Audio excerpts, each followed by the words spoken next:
오늘 새하늘과 새 땅 두 번째로 한번 말씀을 나누려고 합니다. 21장부터는 이제 새하늘과 새 땅에 대해서 이야기를 하고 있는데요.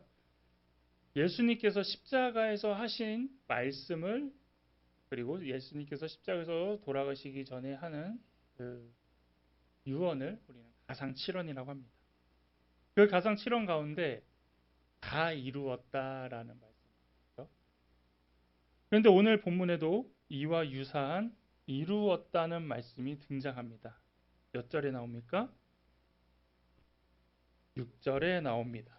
그래서 이 다 이루었다, 또한 이루었다 라고 하는 이 표현이 비슷한 것 같지만 차이점이 있습니다. 예수님이 십자가를 지실 때 다 이루었다라고 말하는 것은 헬라어로 테렐레스타이라는 말로써 수동 완료형의 형태로 십자가의 무력한 죽음을 통하여 하나님의 목적이 이루어졌다는 의미에서 예수님이 다 이루었다라고 말씀을 하십니다. 그래서 이것은 이제 예수님께서 십자가에서 인류의 모든 죄를 지시고 말 그대로 하나님의 예언대로 예수님이 그 사역을 십자가를 통하여서 다 이루셨다라는 것을 이제 거기서 보여주는 것이죠. 그래서 우리는 이걸 이제 구속사라고 표현을 합니다. 구원을 이루는 역사. 이 구속사를 이제 이루셨다라는 의미로 여기서 예수님은 그 의미로 쓰셨는데, 오늘 본문에 나오는 이 이루었다는 대고난이라고 3인칭 복수 능동 완료 형태로서 삼위일체 하나님께서 세상 역사의 모든 사건을 이루시고 모든 것을 완성하셨음을 강조합니다. 그러니까 똑같이 이루었다라는 표현이지만 헬라어 원어로는 조금 차이가 있는데, 예수님이 하신 건 인류의 죄 그리고 구속사를 이루었다라는 것이면, 지금 여기서 나오는 것은 이제 모든 것의 역사, 구속사를 포함한 더 큰 의미의 역사를 말하고 있습니다. 그래서 이제 최종 천국과 지옥까지도 완전히 이루시는 그 부분을 얘기하고 있는 것이죠.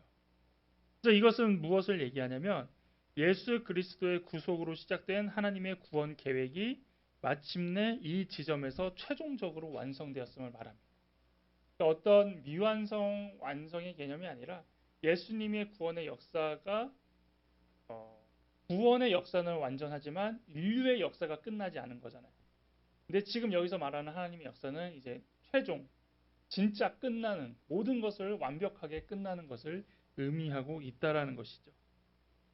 그런데 이제 이 다 이루었다는 말은 이전에도 한번 이렇게 언급이 되는데, 일곱째 대접이 쏟아질 때도 되었다라고 해서 여기도 개고넨, 그래서 같은 의미로 곧 이루었다라는 표현이 한번 등장하는데, 같은 의미로 여기선 쓰였습니다. 그러니까 원어로 보면은 구절로는 뭐 앞에서 나오지만 하나님께서 이룬 의미는 여기서는 동일하게 쓰였다는 것을 우리가 한 번 더 짚고 넘어갈 수 있다라는 것이죠.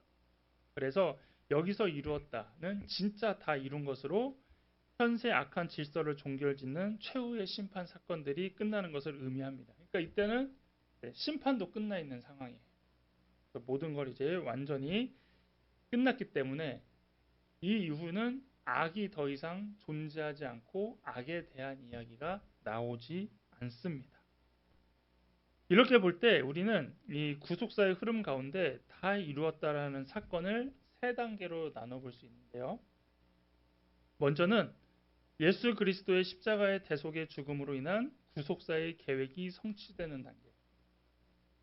둘째로 현세의 성도들을 괴롭히고 죽음에 이르게 하는 모든 악이 세력과 질서가 종결되는 단계.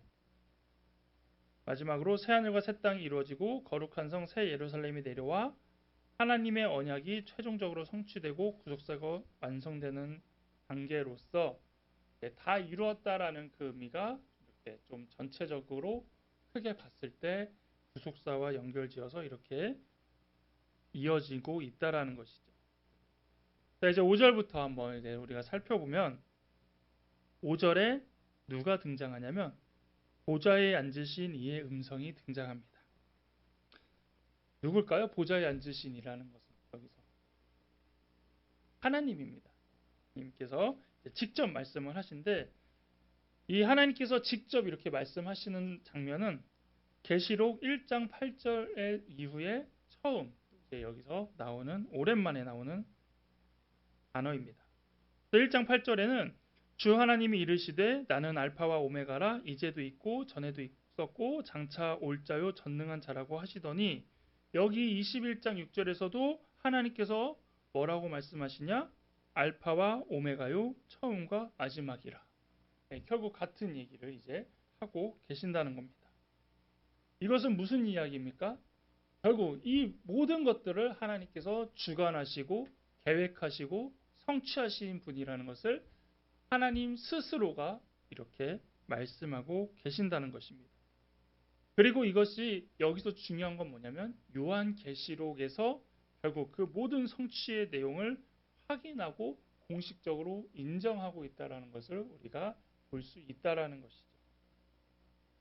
하나님께서 스스로 말씀하신 거예요. 이 모든 것들이 다 이루어질 거고 이 요한계시록이 이제 마지막을 이야기하는 책으로서 마지막을 예언하는 책으로서 내가 그것을 다 하겠다라는 것을 직접 보여주고 있는 것입니다. 그래서 여기서 우리는 하나님의 역사, 하나님께서는 이제 역사의 절대 주권을 가진 주권자이자 새로운 창조의 주인임을 우리는 알 수 있는 것입니다. 이렇게 보좌에 앉아 계신 하나님께서는 뭐라고 말씀하시냐면 보라 내가 만물을 새롭게 하노라. 이 말은 신실하고 참되니 기록하라 라고 말씀하십니다. 만물을 새롭게 하노라. 이것은 피조물을 이제 새롭게 만든다라는 것인데 이것은 계시록에서 하나님의 창조 활동이나 구속 활동을 표현하는 말입니다.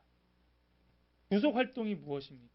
우리가 계속 뭐 구속사, 구속하신다, 구속하다 이렇게 표현하는데 이 구속이 무엇일까요? 구속사. 말 그대로 하나님의 자녀로 삼아주신다. 하나님과 함께하도록 끌고 온다. 그렇게 이해하시면 되는 거예요. 그래서 그거에 대하여 이제 얘기하는 게 무엇입니까? 나라와 제사장으로 삼으시고 성전 기둥으로 되게 하시는 활동을 하나님께서 하신다라는 것이죠. 그렇다면 창조 활동은 무엇입니까? 여기서 창조 활동은 이제 다시 새롭게 만드는 것. 그래서 새 하늘과 새 땅에 행하실 활동으로 이사야서에서 예고한 하나님의 새 창조의 성취를 보여주고 계신다는 겁니다. 그래서 바울은 이사야의 예언의 성취를 그리스도의 죽음과 부활에서 시작된 것으로 보는데 이렇게 볼 때 오늘 본문에 나오는 이 새 창조는 예수 그리스도의 십자가와 부활로 시작되어 장차 하나님의 모든 백성이 하늘과 땅과 함께 새로운 피조물로 변화되어 완성된 것으로 이해할 수 있는데 무슨 얘기냐? 하나님께서 처음 이 땅을 창조하신 거의 시작은 어디로 보냐면 에덴 동산이 되는 거죠. 그런데 이제 새로운 창조가 무엇이냐?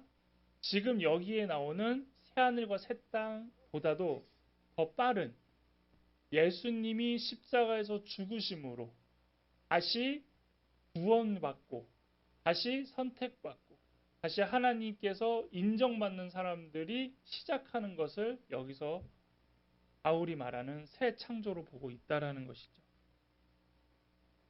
그리고 이제 요한은 하나님의 음성을 기록하라는 명령을 받습니다. 이제 기록하라. 자, 그런데 왜 기록하라고 할까? 하나님께서 왜 요한을 통하여서 기록하라고 하셨냐? 그 계시의 말들이 신실하고 참되기 때문에 남겨두라는 것입니다.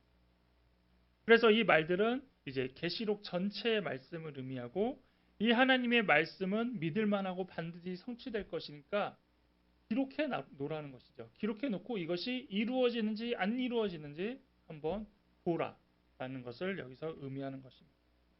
그러면서 이제 하나님께서 계속 말씀하시는데요. 6절에서 7절을 이제 기록합니다. 내가 생명수 샘물을 목마른 자에게 값없이 주리니 이기는 자는 이것들을 상속으로 받으리라.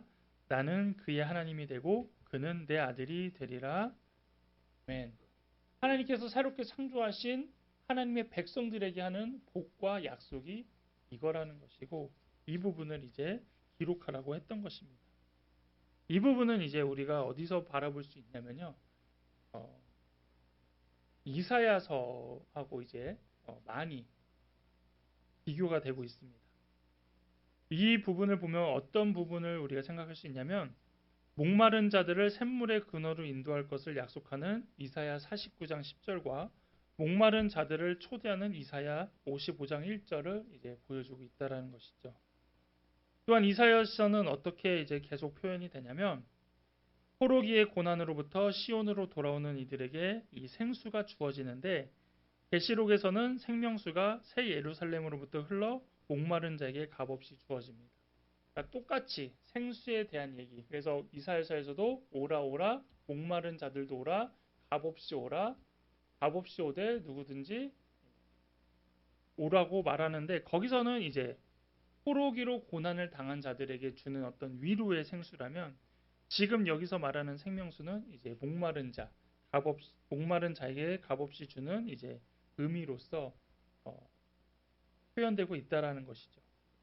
그리고 여기서 이제 목마른 자는 누구냐? 과거의 목마른 자는 대부분 하나님에 대한 말씀의 갈급함, 우리 심령의 궁핍함. 그래서 많이 들어보셨죠? 그래서 예수님께서 생수의 강이 흘러나게 한다 해서 하나님을 찾고자 하는 그런 갈망을 갖는 사람들이 목마른 자였다라면 이제 여기서는 무엇일까요? 예수님도 만나고 악도 사라지고 이제 하나님만 있는데 여기서도 목마른 자들은 이제 그리스도에 대한 충성을 유지한 사람들을 목마른 자들이라고 표현한 것입니다. 그래서 이들은 이제 하나님께서 새 창조하실 때 베푸실 구원과 풍성한 삶의 은혜로 값없이 거저 주어진다라는 것. 이사야서에서 말하는 것과 계시록에서 말하는 것이 결국은 같은 맥락 가운데 있다라는 것이죠. 그리고 이제 이 목마른 자들이 그리고 이 목마른 자가 이제 7절에서는 어떻게 이제 표현이 되냐면 이기는 자로 새롭게 정의가 됩니다. 왜냐하면 목마른 자들이 어떤 사람이라고 방금 얘기했죠, 여기서? 그리스도에 대한 충성을 유지한 사람. 그래서 다른 말로 하면 결국 이기는 자가 되어 있기 때문이죠. 이기는 자는 어떤 사람들입니까? 이제 새 창조 때 주실 복을 상속받은 자들인데 이 이기는 자가 장차 받을 유업에 대해서는 어디에 나와 있냐면 이미 요한계시록 2장과 3장에서 기록되어 있다라는 것이죠. 요한계시록 2장과 3장은 어떤 내용이었냐면 7교회에 대한 내용이었습니다. 7교회에는 어떤 부분들이 나왔죠? 책망도 나오고 칭찬도 나오고 약속도 나오고 그렇죠? 현재 상황이 다 기록되어 있죠. 거기에 이미 이 이기는 자에 대한 약속이 다 나와 있다라는 것이고 여기서 이제 성취가 되는 것을 보여주고 있습니다. 그래서 정리하면 이렇습니다. 생명나무의 열매를 먹게 됩니다. 그래서 2장 7절에 나와 있어요. 그래서 이제 22장 2절에서 성취가 됩니다. 둘째 사망의 해를 받지 않을 것이라고 2장 11절에 나와 있어요. 그래서 21장 7절에서 8절에서 이제 성취가 됩니다. 흰 돌과 새벽별 2장 17절, 28절에 기록되어 있습니다. 그래서 2장 11절, 18절에서 21절, 23절 해서 여기에 이제 성취가 됩니다. 그래서 계속 그리스도와 함께하는 다스림이 완성된다. 상으로 흰 옷을 입는다. 생명책에 그 이름이 기록된다. 새 성전에 들어간다. 이마에 하나님의 이름이 기록된다. 하늘에서 하나님께로부터 내려오는 새 예루살렘에 참여한다. 그래서 앞에 보시면 다 2장과 3장에 그 내용들이 나오는데 이 예언들이 이기는 자가 되어서 21장과 22장에 성취가 됨으로써 이제 예언과 성취가 이렇게 이루어지고 7교회에게 했다는 건 무엇입니까? 결국 예수님을 따르던 사람들, 예수님을 믿는 사람들은 결국 이기는 자이기 때문에 결국 그 모든 사람들이 이 약속의 말씀을 약속의 복을 받게 된다라는 것이죠. 그래서 이러한 복들은 나는 그들의 하나님이 되고 그는 내 아들이 되리라 라는 이 7절의 하나의 약속으로 요약된다라는 것입니다. 그리고 이 전형적인 언약 공식어구 다시 한번 불러드립니다. 나는 그들의 하나님이 되고 그는 내 아들이 되리라. 많이 들어본 말씀이죠. 언제 했습니까? 아브라함에게 했을 때도 다윗과 언약할 때도 하나님은 이 표현을 쓰셨다라는 것입니다. 즉 아브라함, 다윗이 하나님께서 함께 해주시고 그 자녀라는 것을 인정했듯이 이 언약의 말씀이 곧 이제 이기는 자들에게 예수님을 믿고 최종적으로 승리한 우리들에게도 이 약속을 하신다는 것이죠. 또 여기서 살펴볼 것은 하나님의 언약 백성들을 이제 혼인 언어로 사용하지 않습니까? 그래서 신랑과 신부라는 단어를 계시록에서 많이 쓰잖아요. 그래서 신부로 묘사해 왔다라면 이제는 입양제도의 언어를 통하여서 상속자로 확대를 합니다. 그래서 이기는 자, 그리고 신부, 그리고 상속자라고 해서 하나님과 우리와의 관계가 어떤 관계인지를 이 다양한 그 시각을 통하여서 계시록에서는 보여주고 있고 그런 관계를 맺게 된다라는 것을 약속하신다는 것이죠. 그래서 이제 상속자는 아버지의 재산을 상속받는 사람이기에 신부와 비교했을 때 관계적으로 어떤 위치로 바뀌었는지 알게 된다라는 것입니다. 즉 신랑과 신부라는 관계와 그다음에 아버지와 아들의 관계로 봤을 때 뭔가 좀 다르잖아요, 느낌이. 그래서 여기서는 이제 그 표현을 통해서 그 시각을 바꿔주고 그만큼 하나님과 어떤 관계로 변하고 있는지를 강조하고 있다라는 것이죠. 근데 이런 관계는 이미 성경에선 어디서 이제 우리를 표현했냐면 양자라는 표현을 했습니다. 양자. 로마서에서는 하나님의 영으로 인도함을 받는 사람이 하나님의 아들이고 양자가 되었지만 완전한 양자됨은 이제 다가올 종말을 실제로 묘사했다라면 이제 계시록에서는 최종적인 시련을 맛보는 양자. 그래서 우리가 하나님의 자녀다. 그렇죠? 우리가 하나님의 아들이고 딸이다라고 말할 수 있는 것은 이 로마서에 나온 대로 양자 삼아 주셨다라고 하는 그 믿음 때문에 살아간다라면 계시록에서는 무엇이냐? 실제 우리가 이제 하나님의 양자가 된다라는 것이죠. 그런 위치에 이제 있게 된다라는 것을 여기서 말하고 있는 것입니다. 그래서 이렇게 하나님의 양자로 삼은 자들은 이제 어떻게 됩니까? 거룩한 성의 몫을 받아 왕노릇하리라. 왕노릇하리라라는 단어들을 계속 계시록에서도 표현하고 있지 않습니까? 왜냐하면 하나님의 아들로서 예수님과 함께 된 자들로서 하나님이 왕이시지 않습니까? 그럼 왕의 자녀들은 왕자잖아요. 왕자는 다시 어떻게 됩니까? 왕이 되잖아요. 그러니까 그런 모습을 이제 여기서 보여주고 있다라는 것이죠. 자, 이제 이와 대조적으로 죄인들의 모습을 보여주고 있습니다. 이들은 어떻게 됐냐면 8절입니다. 8절에 그러나 두려워하는 자들과 믿지 아니하는 자들과 흉악한 자들과 살인자들과 음행하는 자들과 점술가들과 우상 숭배자들과 거짓말하는 모든 자들은 불과 유황으로 타는 못에 던져지리니 이것이 둘째 사망이라라고 말합니다. 자, 불못에 던져지는 죄인들은 앞에 나온 7절에 이기는 자들과 반대되는 이제 패배하는 자들입니다. 물론 이제 패배하는 자들이란 단어를 직접적으로 쓰지 않지만 우리는 이기는 자니까 그의 반대는 당연히 패배하는 자들이겠죠. 자, 특히 목록에 처음에 등장하는 어떤 자들이 등장합니까? 두려워하는 자들은 의미가 있습니다. 다양한 표현이 있는데 두려워하는 자들이 가장 먼저 나왔다는 건 무엇입니까? 여기서 두려워한다는 것은 하나님과 그리스도에게 충성하는 믿음의 반대라는 것입니다. 우리는 두려워하지 않는 이유가 무엇입니까? 믿음 때문입니다. 하나님을 믿는 믿음 때문에 두려워하지 않는다. 두려워하는 건 무엇을 얘기할까요? 한편으로 믿음이 없는 것들을, 믿음이 없는 상황을 얘기하고 있다라는 것이죠. 그래서 두려워하는 자들은 결국은 믿음 없는 사람들을 표현하고 있는 것입니다. 그래서 두려워하는 자들은 불신자를 말하는 것이 아니라 언약 공동체 안에 속해 있다고 주장하지만 사실은 하나님에 대한 두려움보다 사람에 대한 두려움이 더 커서 타협한 사람들. 그러니까 실제로 하나님과 예수님을 믿지 않고 있었던 사람들을 여기서 이야기하고 있다라는 것입니다. 그래서 이제 그 다음으로 나오는 게 누가 나오냐면 믿지 아니하는 자들이 연관돼서 나오는 것이죠. 그래서 이러한 두려움에 굴복해 공허한 믿음을 가진 사람들로 볼 수 있습니다. 이렇게 보여질 때 결국 참된 교회는 보여지는 교회의 모습이 아닌 보여지지 않는 모습으로 그 진리가 나타나게 되어 있다는 것입니다. 즉 우리가 항상 말하고 있는 게 뭐냐면 믿음을 보일 수 있냐는 것입니다. 여러분 믿음이 눈에 보입니까?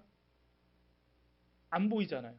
그러니까 내가 잘 믿고 있는지 잘못 믿고 있는지 또 나뿐만 아니라 저 사람이 믿음이 있는지 없는지 잘 모른다는 거예요. 근데 이게 언제 드러납니까? 이때 돼서 이제 드러나면서 나타나고 있는 모습을 기록하고 있는 것입니다. 그러니까 지금은 나타나지 않지만 마지막 때에는 이 눈에 보이지 않는 믿음까지도 보여지게 된다라는 것입니다. 그래서 그때는 이제 이 교회가 즉 믿음이 표현되는데 눈에 보이는 교회와 눈에 보이지 않는 교회가 여기서 뭘로 표현이 되냐면 눈에 보이는 교회는 그겁니다. 교회의 크기, 교회의 숫자, 교회의 성도, 어떤 예배의 양, 프로그램, 재정 이건 교회가 눈으로 보이는 교회지 않습니까?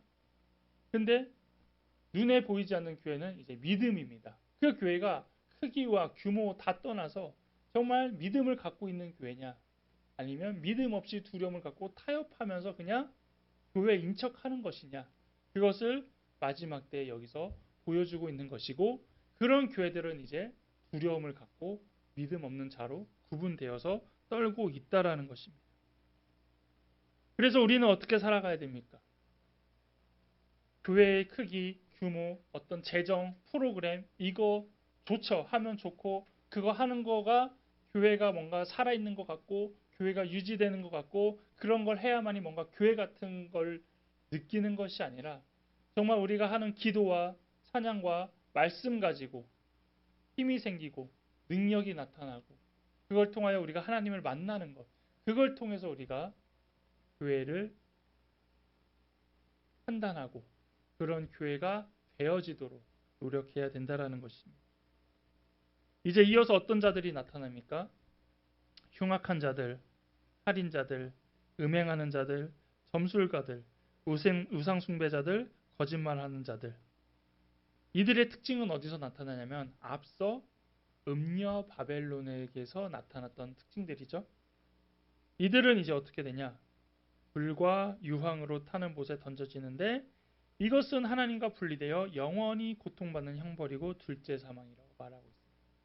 그러니까 우리가 육신이 주는 것이 첫째 사망이라면 둘째 사망은 이제 더 이상 하나님과 가까이 할 수 없는 하나님과 멀어지는 아예 믿음의 사람들과 반대되는 상황이 되는 것이죠.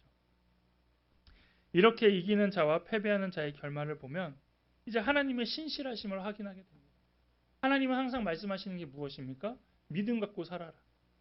믿음만이 하나님과 가까이 할 수 있는 유일한 도구다. 유일한 것이다. 라고 표현하듯이 겉으로는 지금 아무것도 알 수 없지만 마지막 때 되면 결국 그것 때문에 이렇게 나뉘어질 거라는 것을 알려주신다라는 것이죠. 그래서 예수 그리스도를 통해 온전히 이루신 구속을 마침내 완성하시고 구속받은 언약 백성들의 구원을 새하늘과 새 땅에서 완전하게 성취하십니다. 즉 우리가 그동안 배워오고 알아보고 믿음 가지고 살아가는 그것이 이제 성취된다라는 겁니다. 그리고 이 백성들이 단순한 언약 백성이 아니라 거룩한 성에서 그의 몫을 상속받아 계속해서 왕 노릇하게 될 상속자들. 그러니까 우리는 단순히 구원받는 것으로 끝나는 것이 아니라 우리의 신분까지도 이제 왕의 자녀가 될 수 있는 하나님의 상속자가 될 수 있다는 것을 말하고 있습니다. 그래서 이제 끝까지 인내하여 마침내 승리한 성도들에게는 이기는 자에게 약속했던 그 모든 것을 이루어 주시고 풍성한 생명으로 채워 주신다는 겁니다. 또한 그리스도를 신뢰하여 충성된 자는 마침내 모든 것이 다 이루어짐을 보게 될 것입니다. 이렇게 볼 때 이제 현재 우리의 모습과 상황을 한번 잠깐 살펴보면 지금도 성도들에게 타협의 유혹은 더 거세지고 끈질겨집니다. 교회의 턱을 낮춘다고 했지만 그러면서 경계가 무너졌고 인권을 주장하면서 인본주의가 되었고 자유를 외치면서 넘지 말아야 하는 선을 넘게 됩니다. 이게 현재 교회들의 모습이 되어버렸습니다. 그렇다고 우리도 유혹과 타협에 흔들리거나 굴복하기보다는 이렇게 계속 계시록에서 보여주신 약속의 말씀에 언급되었듯이 끝까지 인내하고 승리하며 우리는 나아가야겠습니다. 우리의 시간으로는 여전히 언제 새 하늘과 새 땅의 시대가 될지는 알지 못하지만 하나님의 시간으로는 이제 머지 않았다라는 것이죠. 그때까지 우리는 오늘 말씀을 기억하면서 새 하늘과 새 땅, 그냥 멀리 있는 것이 아니라 언젠가 올 것이고 그리고 그게 이제 거의 다 왔기 때문에 그것을 기대하면서 이제 우리가 준비할 건 무엇입니까? 하나님의 상속자로서 왕의 자녀로서 품위를 유지하며 인내하고 승리하는 삶을 살아야겠습니다. 그래서 우리 조금 더 힘내시고 조금 더 기도하면서 인내하면서 하나님의 약속을 기다릴 때에 아브라함에게 하셨던 그 약속처럼 다윗에게 하셨던 그 약속처럼 내가 너의 아버지가 되고 구원자가 되고 너는 내 자녀가 된다라는 이 약속 우리가 붙잡으며 살아갈 때에 우리의 삶이 더욱더 복되고 은혜 가운데 살아갈 줄로 믿습니다.